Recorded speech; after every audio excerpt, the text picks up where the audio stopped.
Assalamualaikum warahmatullahi wabarakatuh. Halo teman-teman semua. Perkenalkan, nama saya Nur Muhammad Syaifuddin dengan NIM 326019000026. Saya dari Prodi S1 Teknik Informatika, Fakultas Teknologi Industri, Universitas Islam Sultan Agung Semarang. Video ini saya buat untuk memenuhi salah satu kriteria penilaian ujian akhir semester mata kuliah Bahasa Indonesia yang diampu oleh Ibu Mailan Arsanti, SPD MPD. Saya mengambil topik yaitu potensi bahasa Indonesia menjadi bahasa internasional. Dan di sini saya mengambil judul yaitu faktor kelayakan bahasa Indonesia sebagai bahasa internasional. Jadi nanti ada beberapa faktor mengapa bahasa Indonesia itu layak dijadikan sebagai bahasa internasional.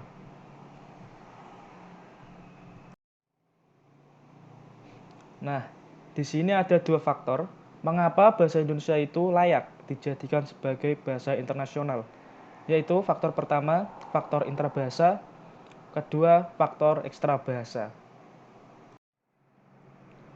Pertama, yaitu faktor intrabahasa. Faktor intrabahasa adalah segala sesuatu yang meliputi sistem bahasa itu sendiri. Di dalam sistem bahasa Indonesia sudah terbilang mapan. Apa sih arti mapan ini?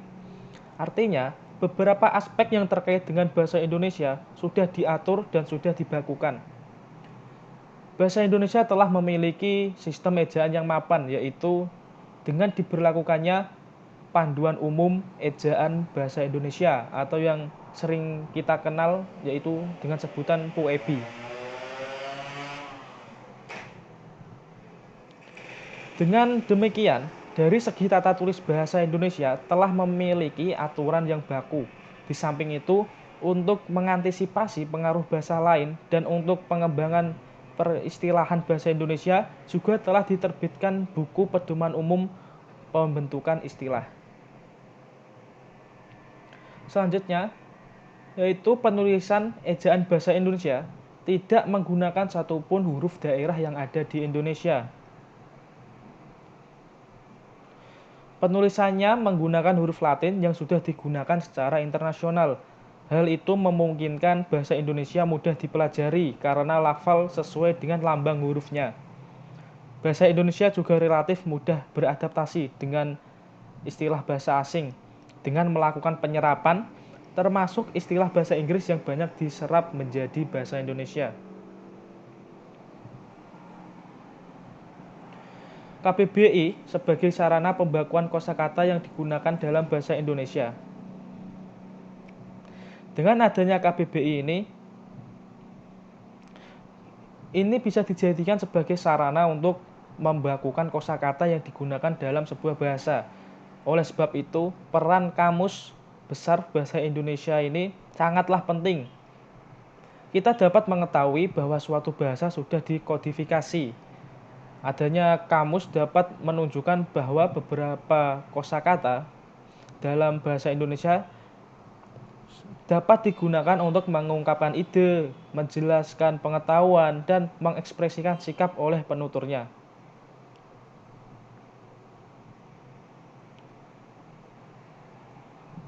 Dari apa yang sudah dikemukakan di atas, dapat dikatakan bahwa bahasa Indonesia mampu berperan sebagai bahasa ilmu pengetahuan dan teknologi, serta mampu sebagai wahana komunikasi di dunia politik, bisnis, pariwisata, seni, budaya, dan sebagainya. Dengan kata lain, bahasa Indonesia mampu berperan sebagai bahasa dan sarana komunikasi di segala bidang. Dengan demikian dapat dipastikan bahwa bahasa Indonesia juga mampu sebagai sarana komunikasi di dunia internasional.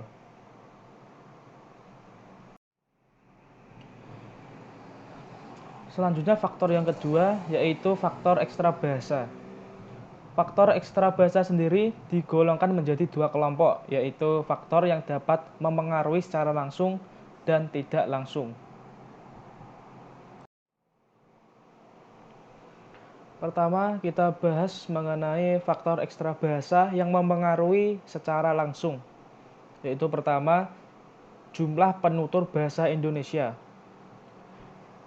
Indonesia dengan jumlah penduduk terbesar keempat di dunia merupakan modal yang sangat berarti untuk menjadikan bahasa Indonesia sebagai bahasa internasional. Memang tidak semua penduduk Indonesia dalam kehidupannya sehari-hari menggunakan bahasa Indonesia secara aktif. Tetapi hampir semua penduduk Indonesia mengerti bahasa Indonesia. Kemudian yang kedua, faktor yang memengaruhi secara langsung sikap penutur bahasa Indonesia. Untuk dapat mendukung bahasa Indonesia menjadi bahasa internasional, tentu saja perlu diciptakan sikap yang positif dari penutur bahasa Indonesia. Sikap yang positif penutur terhadap bahasa Indonesia tersebut ditandai dengan kesenangan orang Indonesia untuk menggunakan bahasa Indonesia secara baik dan benar. Apabila penutur tersebut telah senang menggunakan bahasa Indonesia secara baik dan benar, tentu saja mereka akan setia menggunakannya. Kesetiaan penutur menggunakan bahasa Indonesia ini akan membangkitkan kebanggaan terhadap bahasa Indonesia. Itulah yang disebut dengan penutur yang memiliki sikap positif terhadap bahasa Indonesia. Yang kedua yaitu faktor ekstra bahasa yang memengaruhi secara tidak langsung. Pertama, daya tarik kekayaan alam Indonesia. Tidak bisa dipungkiri lagi, kekayaan alam di Indonesia yang sangat melimpah merupakan daya tarik yang luar biasa bagi para pelaku ekonomi mancanegara untuk berinvestasi di Indonesia. Dengan banyaknya pelaku ekonomi mancanegara yang berinvestasi di Indonesia, mau tidak mau berdampak pula pada banyaknya orang asing yang ingin mempelajari bahasa Indonesia. Saat ini sudah banyak perguruan tinggi atau lembaga pendidikan, baik di dalam negeri maupun luar negeri, yang menyelenggarakan BIPA, Bahasa Indonesia bagi penutur asing. Kedua, yaitu keanekaragaman budaya Indonesia. Keanekaragaman budaya Indonesia telah menjadi daya pikat yang luar biasa bagi turis asing untuk datang dan menyaksikan berbagai budaya Indonesia. Apalagi Indonesia yang kaya budaya ini ditunjang dengan penduduknya yang terkenal dengan sikap ramah, luwes, dan menerima budaya luar dengan baik.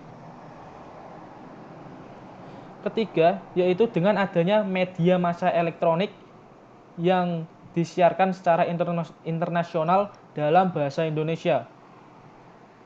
Ada beberapa media massa elektronik yang mempunyai siaran dalam bahasa Indonesia, diantaranya yaitu BBC, Radio Australia, VOA, Voice of America, dan Radio Belanda.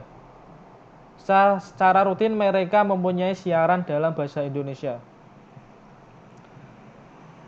Keempat yaitu kehadiran bahasa Indonesia di dunia internet. Nah, ini tidak kalah penting. Kehadiran bahasa Indonesia di dunia internet sudah banyak laman yang ada di internet menyajikan berbagai informasi dengan menggunakan bahasa Indonesia. Bahkan sudah banyak laman luar negeri pun menyediakan layanan dalam bahasa Indonesia. Tidak ketinggalan pula, laman klub sepak bola ternama dunia juga sudah ada yang menyediakan layanan bahasa Indonesia bagi penggemarnya. Di mana Indonesia merupakan negara yang terkenal dengan suporternya yang fanatik terhadap klub sepak bola. Dengan demikian, saya yakin suatu saat nanti bahasa Indonesia dapat menjadi bahasa internasional. Amin. Di sini saya sudah memiliki satu contoh situs luar yang menyediakan pilihan bahasa Indonesia. Laman ini adalah milik dari perusahaan teknologi terbesar di dunia, yaitu Google. Siapa sih di antara kita yang nggak tahu Google? Ya pasti hampir setiap hari, bahkan setiap jam mungkin kita selalu menggunakan layanan dari Google. Situs ini developer.android.com berisi dokumentasi resmi dari Google bagi para programmer dan developer di dunia untuk belajar bagaimana cara membuat aplikasi Android yang baik. Oke, kita bisa langsung coba masuk ke websitenya.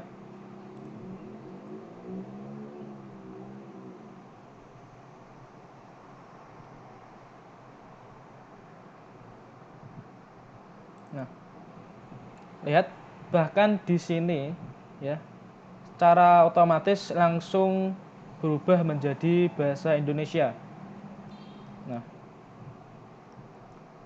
kalau kita lihat di sini untuk pilihan bahasanya bisa kita klik. Nah, ini bahkan hanya terbatas ya, cuma ada bisa kita hitung 1, 2, 3, 4, 5, 6, 7.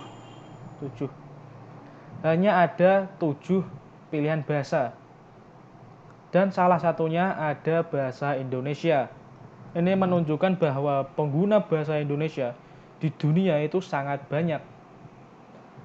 Apalagi di Indonesia sendiri untuk programmer dan developernya itu sangat banyak sekali. Nah, ini sangat membantu dengan adanya pilihan bahasa Indonesia, sangat membantu untuk proses belajar bagi para programmer dan developer di Indonesia agar belajarnya lebih baik, lebih cepat, dan lebih efisien.